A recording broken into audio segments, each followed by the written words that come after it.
దుర్గారావు గారు అడుగుతున్నారు శృంగవృక్షం నుండి. ప్రియమైన ప్రసన్నబాబు అన్నగారికి క్రీస్తు పేరిట వందనములు. మీరు నిర్వహిస్తున్న ప్రశ్న జవాబుల కార్యక్రమం ద్వారా బైబిల్లోని ఎన్నో విలువైన విషయాలు నేర్చుకుంటున్నాం. దేవునికి మహిమ కలుగును గాక. అన్నయ్య, నాదొక చిన్న సందేహం. చాలామంది ప్రార్థన ప్రారంభంలో లేదా ప్రార్థనలో పరలోకమందున్న మా తండ్రి నీకు వందనములు అని అంటుంటారు. అయితే బైబిల్లో చూస్తే దేవునికి కృతజ్ఞతలు, స్తుతులు, మహిమలు, ఆరాధనలు చెల్లించడం గురించి ఎక్కువగా కనిపిస్తుంది. కాబట్టి తండ్రి అయిన దేవునికి వందనములు చెప్పటం బైబిల్ ప్రకారం సరైనదేనా, లేక కృతజ్ఞతలు, స్తుతులు, మహిమలు అని చెప్పడం సరైనదా? వందనములు మరియు కృతజ్ఞతలు అనే పదాల మధ్య బైబిల్ పరంగా ఏమైనా తేడా ఉందా? ఈ విషయాన్ని లేఖనాల ఆధారాలతో కొంచెం వివరంగా తెలియజేయగలరు. దేవునికి కృతజ్ఞతలు చెప్పడం అనేది మనుషులుగా మనందరి యొక్క కర్తవ్యం. ఎందుకంటే మనమంతా బ్రతుకుతున్నది దేవుని వలన కనుక.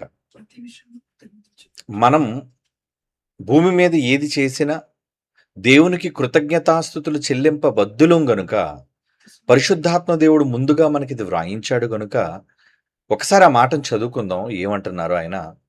తెస్సలోనికలు రాసిన మొదటి పత్రిక 5వ అధ్యాయం 19వ వచనాన్ని చూడండి. తెస్సలోనికలు రాస్తున్న మొదటి పత్రిక 5వ అధ్యాయము 16-18 కలిసి ఉన్న వచనాలను చదువుదాం. జంట వచనాలు. ప్రతి విషయమందును కృతజ్ఞతాస్తుతులు చెల్లించుడి. ఇలా మీరు చెప్పటం యేసుక్రీస్తు వారి ద్వారా మీ విషయంలో దేవుని చిత్తం అంటున్నాడు. చూడండి, అంటే దేవునికి కృతజ్ఞతలు చెల్లించటం అనేది ఆయనకి ఇష్టం. మనం ఏదైనా పని చేసాం అనుకోండి, ఆ పనిని గూర్చి 10 మందిని 10 సార్లు అడుగుతుంటాం, ఎలా ఉంది? వంట చేసిన వాళ్ళు తమ వంటను గూర్చి తినే వాళ్ళని పదే పదే ప్రశ్నిస్తుంటారు, ఎలా ఉందండి, ఎలా ఉందండి అని. బొమ్మ గీసిన వారు తమ బొమ్మలోని అందాన్ని ఎలా ఉంది అని పదే పదే పొరుగు వారిని, చూసేవారిని అడుగుతూ ఉంటారు. ఇలా ప్రతిదాని విషయమై ఎందుకు ఎదుటి వారిని ప్రశ్నిస్తున్నారు అంటే, బాగుంది అనే ఒక జవాబు వాళ్ళ దగ్గర నుంచి మనం ఎదురు చూస్తూ ఉంటాం. మరి దేవుడు మన నుంచి ఏమి ఎదురు చూస్తున్నారు ఆయన అంటే, ఇన్ని ఆయన మన పట్ల చేస్తున్నప్పుడు మనం ఏ విషయాలు దేవునికి కృతజ్ఞతలు చెల్లింపగలుగుతున్నాము కనుక చెల్లింపబద్దులము అంటున్నాడు. చూడండి, చదవండి మరలా ఆ మాట. ప్రతి విషయములోనూ కృతజ్ఞతలు, స్తుతులు. అంటే కృతజ్ఞత అన్నది మనం చూపించే ఒక రుణం లాంటిది. అంటే ఆయన మన పట్ల ఎన్నో మేలులు చేశారు గనుక దానికి మనం కృతజ్ఞత చూపించటం. ఎలా? ఆయనకి స్తుతులు చెల్లించటం. స్తుతులు అంటే స్తుతించటం అనగా మహిమపరచటం, ఆయన్ని కీర్తించటం అని అర్థం. అంటే ఆయన నుంచి పొందుతున్న మనం ఆయనను గురించి కీర్తించాలి. ఒక పండు తింటున్నప్పుడు ఏమని కీర్తించాలి? అబ్బా ఏంటండి, నిజంగా దేవుడు నిజంగా ఈ మామిడి పండులో ఎంత మంచి గొప్ప రుచిని, ఆరోగ్యాన్ని పెట్టాడు కదండి మన కోసం అని తినేటప్పుడు మనం ఆస్వాదిస్తూ తినటం, అలాగే ఆ రుచిని, అందులో దేవుడు చూపించిన ప్రేమను ఎదుటి వాళ్ళకి చెప్పటం, అది స్తుతించటం అంటే. ఏమండి, ఏదో దేవుడు స్తుతించటం అనగానే దేవానికి స్తుతి, దేవానికి స్తోత్రం, దేవానికి వందనం అనేది మాత్రమే కాదు. దేవునికి స్తుతులు ఎలా వస్తాయి? ఆయనట స్తుతుల మీద ఆసీనుడైన వాడు అని అంటారు. అంటే ఎందుకు మనం ఆయన స్తుతించాలి, ఎందుకు ఆయన మనం కీర్తించాలి అంటే, ఇన్ని ఆయన మన కోసం చేశాడు గనుక ఆ చేసిన వ్యక్తిని గూర్చి మనం 10 మందికి పరిచయం చేయటమే ఆయన్ని కీర్తించటం. ఏమండి, ఒక కుమారుడట, ఎదిగిన కుమారుడు తండ్రికి పేరు తెచ్చేవాడుగా ఎప్పుడవుతాడని సామెత మనకు తెలుసు. ఎదిగినప్పుడు కాదట. ఆ పుత్రుణ్ణి ప్రజలు అతన్ని పొగిడినప్పుడట పుత్రోత్సాహం తండ్రికి కలుగుతుందట. అంటే తండ్రికి సంతోషం ఎప్పుడంటే, నేను కన్న కుమారుణ్ణి 10 మంది పొగడాలి, అలా అన్నమాట. కనుక దేవుడు కూడా మనం ఆయనను పొగడాలి. ఎందుకంటే పొగడడానికి ఆయనకి అర్హత ఉందంటే, అవును, నిజంగా ఇన్నిటిని మన కోసం చేసి ఇచ్చిన ఆయనని అసలు పొగడ్తలు కూడా చాలా తక్కువ అండి. పొగడ్తలు అనేవి చాలా తక్కువ మనం చేసేది. కనుక అది కూడా మనం చెయ్యకపోతే, ఆ పొగట్ట కూడా మనం దేవుణ్ణి స్తుతి రూపంలో, కృతజ్ఞత రూపంలో ఆయనను గురించి ప్రకటించకపోతే, యెహోవా యొక్క కీర్తిని ప్రకటించాలి. యెహోవా యొక్క గొప్పతనాన్ని, యెహోవా యొక్క ప్రభావాన్ని, మహిమను మనం ఏం చేయాలి? ప్రకటన చేయాలి. ఆకాశములటు దేవుని మహిమను వివరించుచున్నవి, అంతరిక్షము దేవుని యొక్క చేతి పనిని ప్రచురిస్తుంది. ఏమండి? ఇలా అన్ని కీర్తిస్తున్నాడు. కొండలు స్తుతిస్తున్నాయంట, ఏమండి?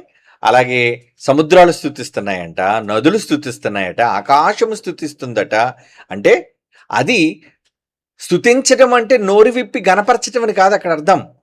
అంటే తనలో దేవుణ్ణి చూపించటం. ప్రకృతిలో ఏముంది?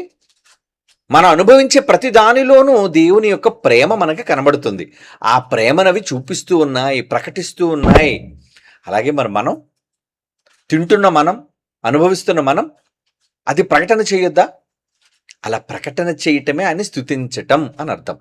కనుక నాన్న ఇక్కడ పరలోకమందున్న తండ్రికి వందనాలు చెల్లింపాలి అంటే ఖచ్చితంగా చెల్లింపబద్దులం అంటున్నాడు. అంటే చెల్లించి తీరాలి అని. ఎందుకంటే మనం ఏది ధనమిచ్చి కొనటం లేదు, అవునా? మనం ఏదైనా ధనం ఇచ్చామా ఆయనకి? ఏదైనా చెల్లించామా?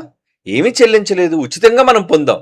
మరి ఉచితంగా పొందిన దానికి మనం ఎంతగా ఆయనకి మనం స్తుతులు అర్పించాలి? ఏమండి? బైబిల్లో మరొక మాట కూడా మనం చూద్దాం. ఏమంటే ఒకసారి ప్రకటన గ్రంథంలో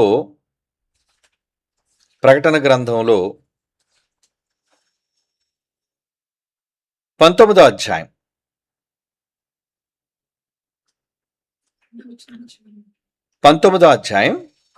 2వ వచనంలోని చివరి మాట. రెండవసారి వారు దేవదూతలందరూ ఏమంటున్నారట? ప్రభువును స్తుతించుడి అని చెబుతున్నారు. ప్రభువును స్తుతించుడి అని చెప్పి ఏమంటున్నారు వాళ్ళు? రక్షణ, చూడండి ఉందా మాట అక్కడ? రక్షణ, మహిమ, ప్రభావములు మన దేవునికే చెల్లును, ఆయనకే చెల్లుతాయి. రక్షణ గాని మొదటి వచనంలో ఉందండి, రక్షణ, మహిమ, ప్రభావములు దేవునికే చెల్లును. మరి మనల్ని రక్షించినందుకు ఆయనకి చెల్లొద్దా? అది ఆ ప్రభావం ఆయనకి చెల్లొద్దా? ఆ ఘనత, కీర్తి ఆయనకి చెల్లొద్దా? ఏమండి? ఈరోజు దేనినైనా చేసిన వాళ్ళు తమ పేర్లు దాని మీద రాసుకుంటారు. ఏంటి? ఎవరైనా మా పెద్ద నిర్మాణాన్ని చేశారనుకోండి, ఆ నిర్మాణం దగ్గర వాళ్ళ పేరు రాసుకుంటారు. అంటే ఇది మేమే కట్టాము అని. తయారు చేసిన వాడు తన కంపెనీ బ్రాండ్ లోగో వాడు దాని మీద వేసుకుంటాడు. ఎలాంటి? ఒక ఆడి కారు అనుకోండి, వాడు సింబల్ వేసుకుంటాడు. ఒక హండాయ్ కారు అనుకోండి, వాడు తన సింబల్ వేసుకుంటాడు. అంటే ఇది మాది, మేము దీన్ని తయారు చేశాము. ఒక టెస్లా వాడు అనుకోండి, దాని బ్రాండ్ వేసుకుంటాడు. అంటే తన పేరు ప్రజలు కొనియాడాలి.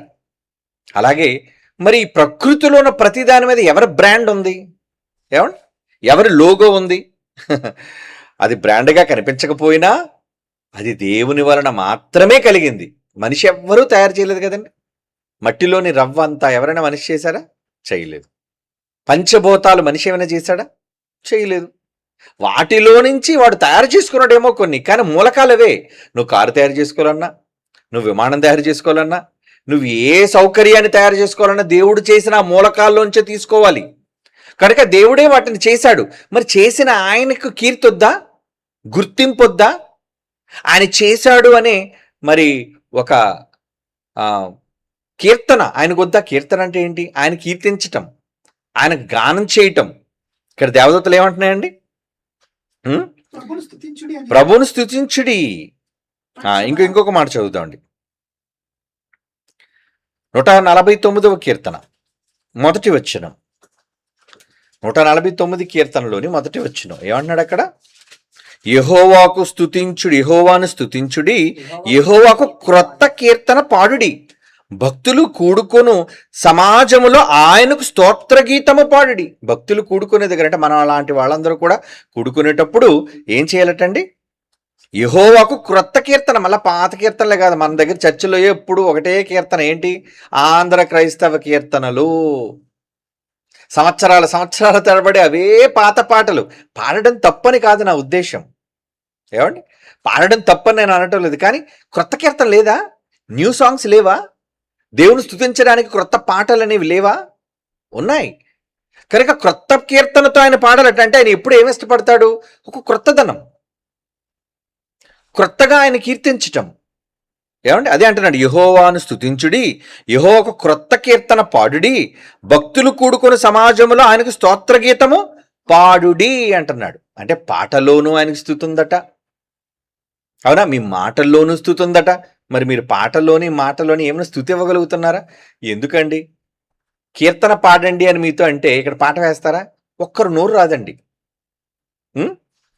అదే అల్లరికి, ఇంట్లో గొడవకి నోరు ఎలా తెరుస్తారు ఒక్కొక్కరు? ఒక భార్య భర్త మీద నోరు ఎలా విరుచుకుపడుతుంది?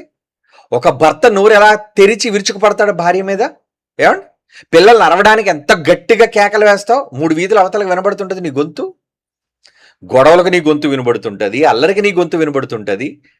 ఏమండి, పనికిరాని వాటి కోసం నీ గొంతును అంత గట్టిగా వినిపించే నీవు దేవుని స్తుతించడానికి, కీర్తించడానికి నీ గొంతు ఎందుకు రాదు?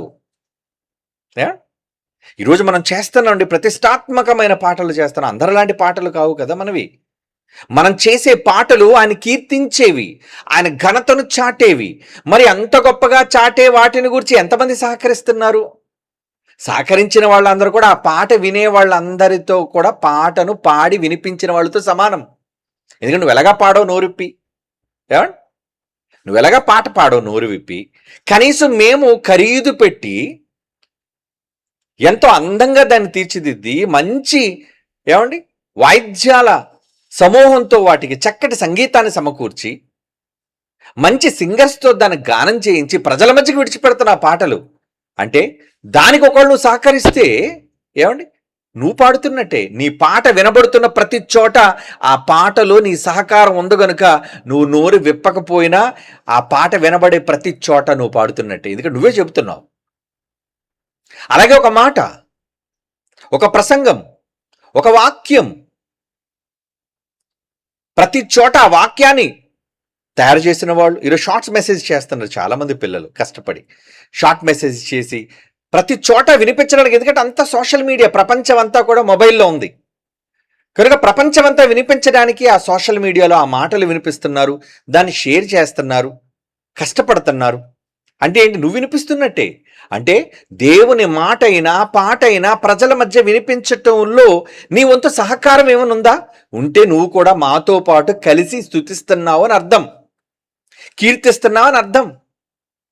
లేదంటే గుడికి రావడం, కూర్చోవడం, కనీసం గొంతు కూడా విప్పి దేవుని గురించి గట్టిగా గానం చేయలేని చేతకాని గొంతు మనది. దేవుని కోసం గట్టిగా అరిచి మాట్లాడలేని గొంతు మనది. ఎంతమంది తమ గొంతును దేవుని కొరకు కాకుండా తమ స్వార్థ ప్రయోజనాల కోసం వాడుకుంటున్నారు చెప్పండి? నిజానికి ఆ గొంతు ఇచ్చింది దేవుడు ఆయన కోసమే కదా. చిన్నప్పుడు నీ కడుపులో, నువ్వు అమ్మ కడుపులో నేను రూపుదిద్దుతున్నప్పుడే నీ స్వరపేటికని చేసి ఇచ్చాడే. ఎందుకు? ఆ స్వరం ఆయన కోసమే అని. కానీ ఆ స్వరాన్ని ఆయన కోసం వాడుతున్నారు, దేవుని దగ్గర స్వరాన్ని దొంగతనం చేశారని. నిజంగా చాలామంది పాటలు పాడేవాళ్ళు, మంచి స్వరం కలిగిన వాళ్ళు కూడా తమ స్వరాన్ని దేవుని కొరకు ఉపయోగించకపోవడం చూసి బాధ కలుగుతుంటుందండి. మరికొంతమంది దాన్ని వ్యాపారంగా మలుచుకున్నారు. పెద్ద పెద్ద సింగర్లు ఉన్నారు, పేరు ప్రఖ్యాతి సాధించిన వాళ్ళు. ఏమంటే ఒక్కొక్కరు ఒక్కొక్క పాటకి 5 లక్షలు 15 లక్షలు కూడా తీసుకునే వాళ్ళు ఉన్నారండి మన భారతదేశంలో. 15 lakhs ఒక పాటకి 15 లక్షలే. ఇటు 5 నిమిషాలు పట్టుమని 5 నిమిషాలు లేని పాటకు ఇన్ని లక్షలా అంటే అవును, ఆ గొంతు ఖరీదు. అదేం వాళ్ళు తయారు చేసుకున్నారా? కాదే, దేవుడు తయారు చేసి పెట్టాడు ఆ స్వరపేటికను. మనం ఎవరి కోసం వాడాలి దాన్ని? దీనికి లెక్క చెప్పాలి వాళ్ళు. ఆయన గొంతును అమ్ముకుంటున్నావు నువ్వు, ఆయన గొంతును నువ్వు అమ్ముకుంటున్నావు. మరి ఆయన కోసం నువ్వు పాడావా? కొంతమంది సింగర్లు అయితే అండి దేవుని గురించిన పాట పాడమని అడిగితే మన ఆంధ్ర తెలుగు వాళ్ళు, నేను క్రీస్తు పాటలు పాడనండి, నేను క్రైస్తవులు పాటలు పాడనని నిరభ్యంతరంగా చెప్పేశారండి కొంతమంది. తెలుసా మీకు? ఏ అంటే అందులో మంచి లేదా? నీ స్వరంతో అది పాడకూడదా? పాడరాని బూతులు అవి? అంటే ఎలాంటి మనస్తత్వాలు కలిగిన వాళ్ళుగా ఉన్నారో మీరు ఆలోచించండి. దేవుడు స్వరం ఇచ్చి కూడా ఆ స్వరాన్ని ఇండస్ట్రీలో అరిగిపోయినట్టు వాడారండి. దాంతో కోట్ల రూపాయలు సాధించారు, చివరికి చచ్చారు. ఇప్పుడు లేరు వాళ్ళు అలాగన్నోళ్ళు. క్రైస్తవ పాటలు పాడడానికే ఒప్పుకోలేని వాళ్ళు ఉన్నారండి. నీ గొంతు ఎక్కడి నుంచి వచ్చిందయ్యా? దేవుడు పెట్టాడు ఆ స్వరాన్ని. ఆ స్వరాన్ని కనీసం దేవుడికి అద్దెకి కూడా ఇవ్వలేకపోయావు నువ్వు. కొనుక్కుంటామండి, పోనీ మీ స్వరానికి ఒక పాటకి మేము డబ్బులు పెట్టి కొనుక్కుంటామండి, ఇవ్వండి అంటే, నేను పాడను క్రైస్తవుల పాటలు అన్న వాళ్ళని ఏమనాలి? లెక్క చెప్పుకోవాలి వాళ్ళు. దేనికి? దేవునికి లెక్క చెప్పుకోవాలి. దేవుని పిల్లలారా, కనుక దేవుని స్తుతించాల్సిన అవసరత మన మీద ఉంది. అది చెయ్యాలి. అది పాటైనా మాటైనా. ముఖ్యంగా మాటలైతే జనాలు ఎవరు వినరు కదండి, పాటలే ఎక్కువ ఇష్టపడతారు. నిజమండి. రేపొద్దున సమాజానికి ఏం చెప్పాలన్నా పాట ద్వారానే సులువుగా వెళ్ళిపోతుంది. ఎందుకంటే తక్కువ సమయం, వినడానికి సంతృప్తికరంగా ఉంటుంది, అందరినీ ఆకర్షిస్తున్నట్టుగా ఉంటుంది. ఏమండి? సో అందరికీ అనుకూలంగా ఒక పాట మారుతుంది. ఎందుకంటే గంట ప్రసంగం ఎవరండి వింటారు? 2 నిమిషాలు షార్ట్ వినడమే కష్టం. ఏమండి? షార్ట్స్ అనగానే 1 minute 2 minute షార్ట్స్ వస్తున్నాయి. దానినే వినడానికి ఈరోజు మనుషులు వాళ్ళకి తీరిక లేదు. పనికిరాని వాటి కోసం గంటలు గంటలు మొబైల్ పట్టుకొని స్పెండ్ చేసే వాళ్ళు ఉన్నారు. కానీ దేవుని కోసం ఆ మొబైల్ని, అందులో ఉన్న మంచిని, అది ఎలాగా మంచి దొరికేది 1%, 99% ఒకే 1% మంచి ఉంటుంది. ఆ మంచిని కూడా ఎంతమంది వింటున్నారు? ఎక్కువ మంది త్రోసిపుచ్చేవాళ్ళే. కనుక వీటన్నిటికీ లెక్క. నిజానికి నువ్వు దీన్ని దేవుని కొరకు వాడి, దేవుని కొరకు స్తుతించి ఆయనకు మహిమను చేకూర్చేవాడుగా నువ్వు ఉండాలి.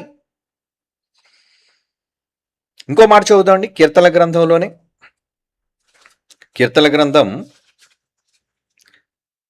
106:1.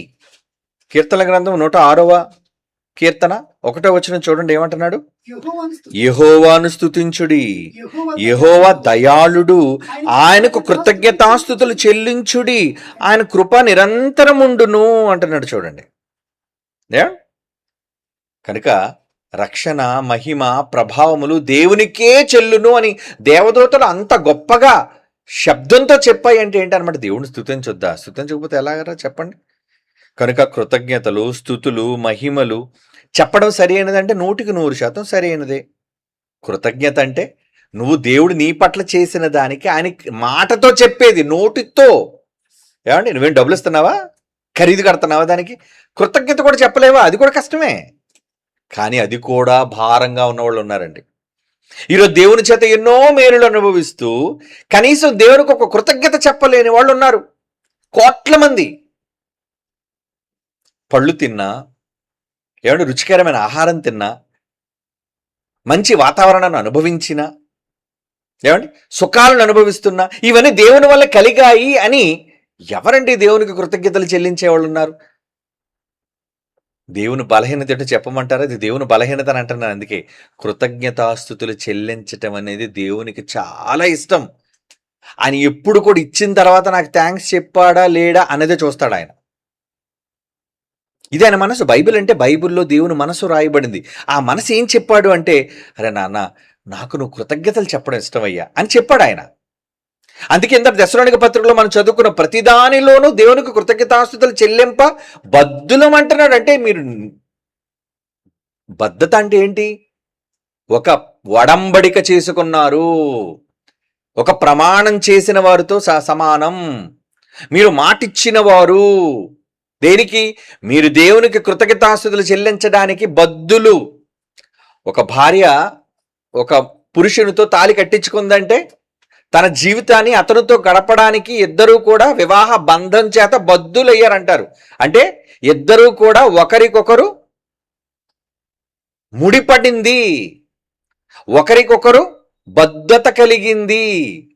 ఇద్దరూ కూడా ఒకరి పట్ల ఒకరు ఇష్టంతో, ప్రేమతో తమ కార్యక్రమాలను, కుటుంబ సంబంధమైన కార్యక్రమాలను వాళ్ళు జరిపించాల్సిన బాధ్యత అంటారు దాన్ని. మరి ఇప్పుడు దేవుని నుంచి సకలము అనుభవిస్తున్న మనం దేవునికి ఏమైనా కృతజ్ఞతాస్తుతులు చెల్లిస్తామో, కృతజ్ఞతలు చెబుతున్నామా అంటే లేదు. ఎఫ్సి పత్రిక 5వ అధ్యాయం అంటాడు, మీరు ఏది చేసినా, మీరు ఏ క్రియ చేసినా, ఏ కార్యక్రమం మీరు చేసినా తండ్రి అయిన దేవునికి యేసుక్రీస్తు నామములో ఏం చేయాలి? కృతజ్ఞతలు చెప్పాలి అంటాడు చూడండి. ఎఫ్సి పత్రిక 5వ అధ్యాయం 20వ వచనం. ఎఫ్సీలకు రాసిన పత్రిక 5వ అధ్యాయం 20వ వచనం అండి. మన ప్రభు అయిన యేసుక్రీస్తు వారి పేరట సమస్తమును గూర్చి తండ్రి అయిన దేవునికి ఎల్లప్పుడూ కృతజ్ఞతాస్తుతులు చెల్లించుచు. ఎల్లప్పుడు అంటాడు. ఎవర్ అంటే మీరు చచ్చినంత వరకు. ఆ మాట్లాడతాం అదేనండి. తండ్రి అయిన దేవునికి క్రీస్తు కుమారుడైన క్రీస్తు ద్వారా ఏం చెల్లించాలి? మీరు కృతజ్ఞతలు చెల్లించాలి. మీరు ఎల్లప్పుడూ. ఇందాక బద్దులు అన్నాడు, ఇప్పుడైతే ఎప్పుడు అన్నాడు. కనుక తప్పనిసరిగా మీరు కృతజ్ఞతలు చెల్లించాలి. మర్చిపోకండి, ఇది దేవునికి ఇష్టమైనది.